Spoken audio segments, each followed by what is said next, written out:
The outrage over the fraud in Minnesota that's been uncovered isn't really about party politics. It's really about accountability. Investigators are typically shy about making estimates here, but the number getting floated out there today was $9 billion. Minnesota is possibly dealing with one of the largest fraud scandals in state history. Billions of taxpayer dollars were lost. There were red flags, there were warnings, but they were all ignored. What we see in Minnesota is not a handful of bad actors committing crimes. It's a staggering industrial scale fraud. At some point, leadership is not about explanation. It's about taking accountability, and it's about resignation.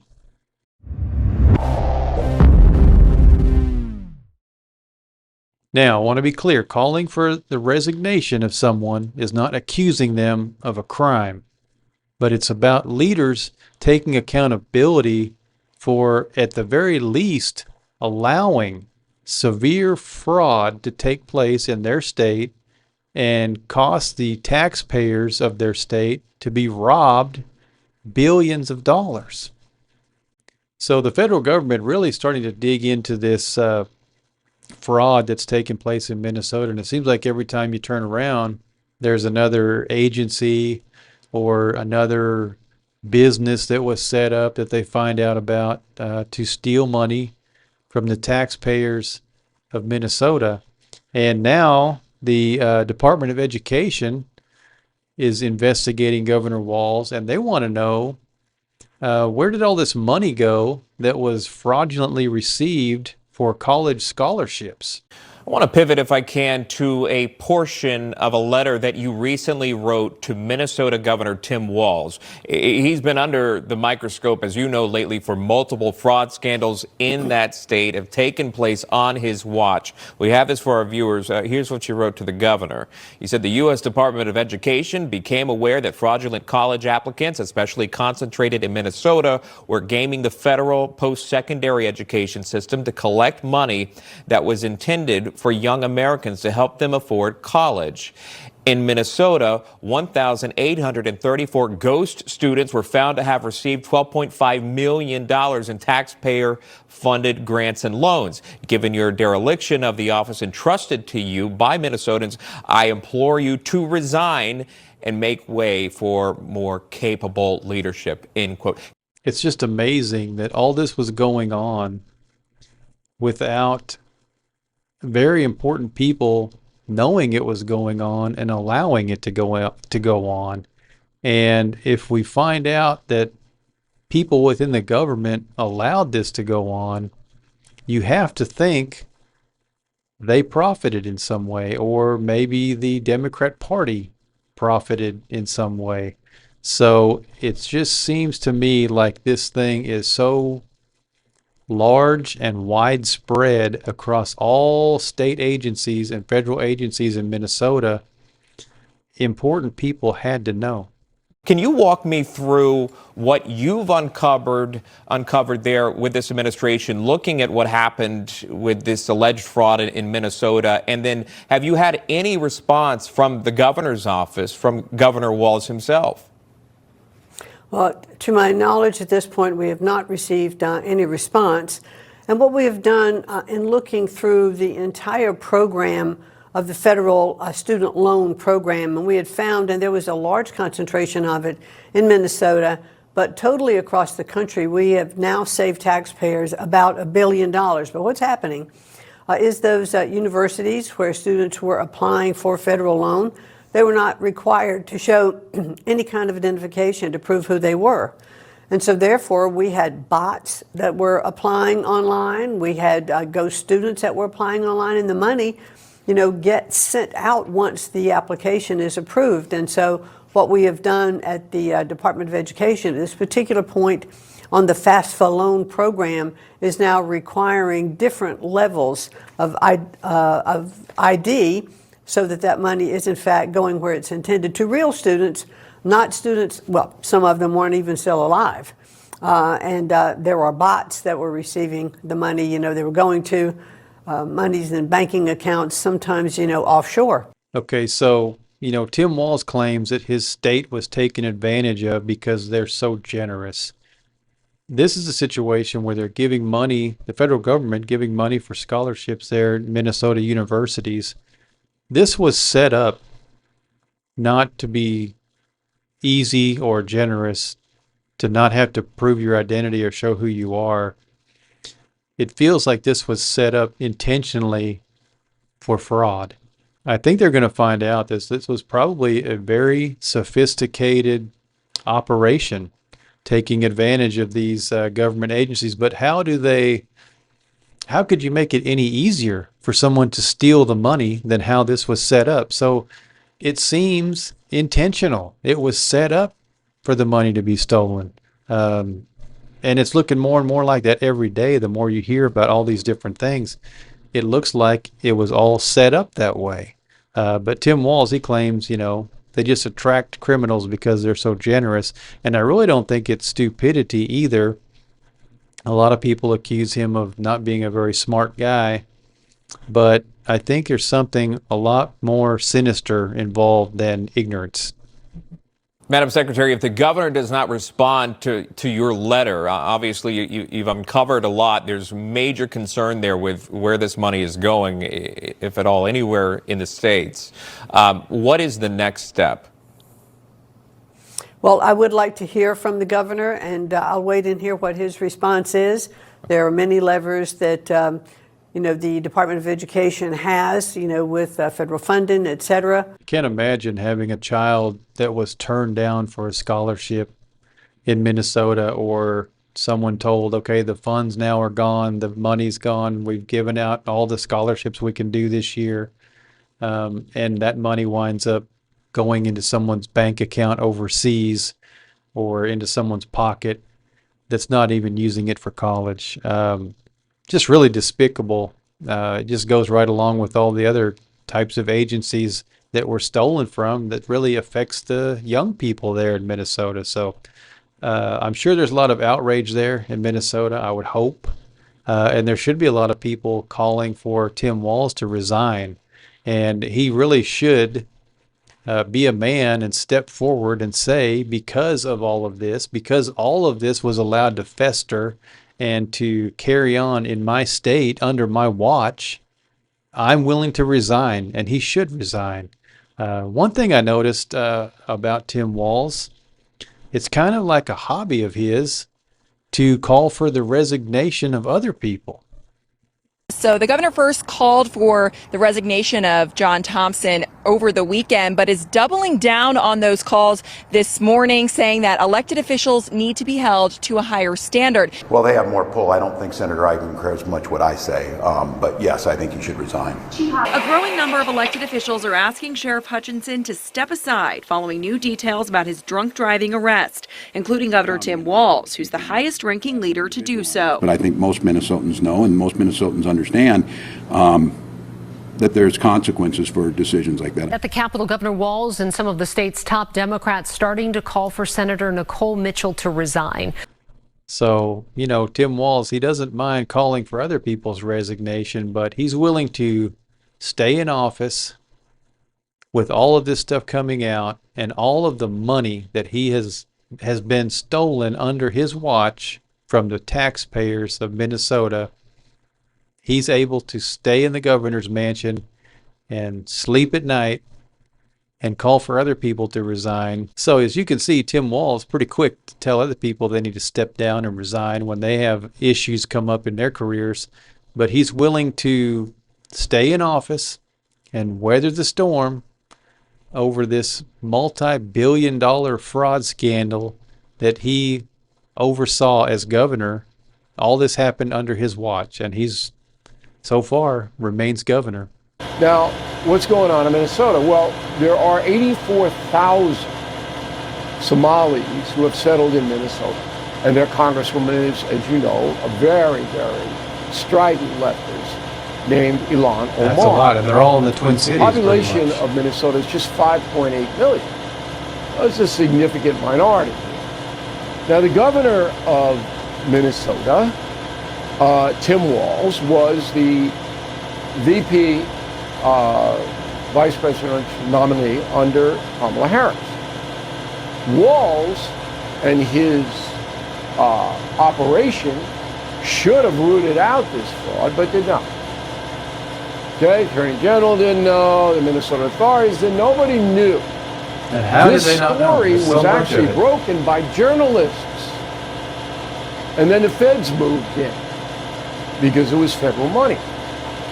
Walz sitting on his hands, didn't know anything, no, I don't know. So he's got two of the most unbelievable excuses I have ever heard from any politician, and I'm going to play them for you to show you the level. And am I picking on Tim Walz? Yeah, I am.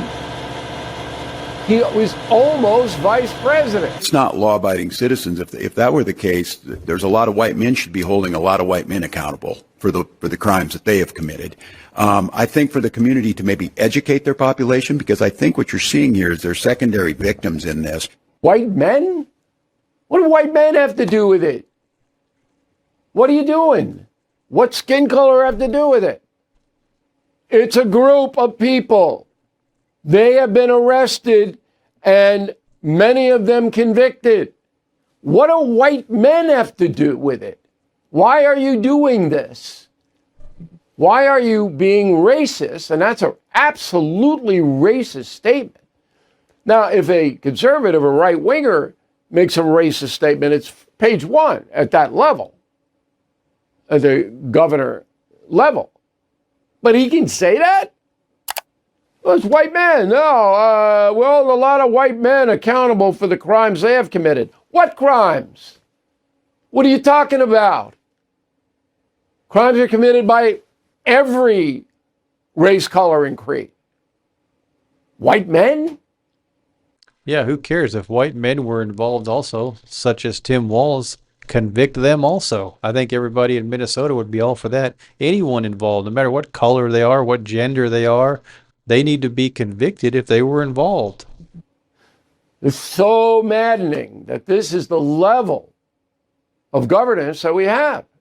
And people in Minnesota should be ashamed if you voted for him. Absolutely ashamed. But you're not. All right, here's the second soundbite. Go. That there's providers inside the community that are then victimizing the community themselves by signing them up, because when we're going to some of these people, they're like, I had no idea I was in this program. So I think it's asking us then, for every crime, which of course the majority being committed by white men, asking us to do more about that. I think it's crime in general. This guy is an idiot, okay? But it's more than just stupidity, more than that. He's trying to divide, see? He's trying to get away from the actual occurrence of a massive billion-dollar fraud against the taxpayer into white men are evil. That's a game this guy is playing. And he's a governor of Minnesota? This guy should be on the street someplace just wandering around talking to himself. Now, you think about the status that Tim Walz has within the Democrat Party. He was the number 2 on the ticket in 2024. He was going to be our vice president if they won. I mean, how crazy is that to think of how high he has ascended within the Democrat Party? So the investigations continue. The federal government really just ramping up a lot of their investigations.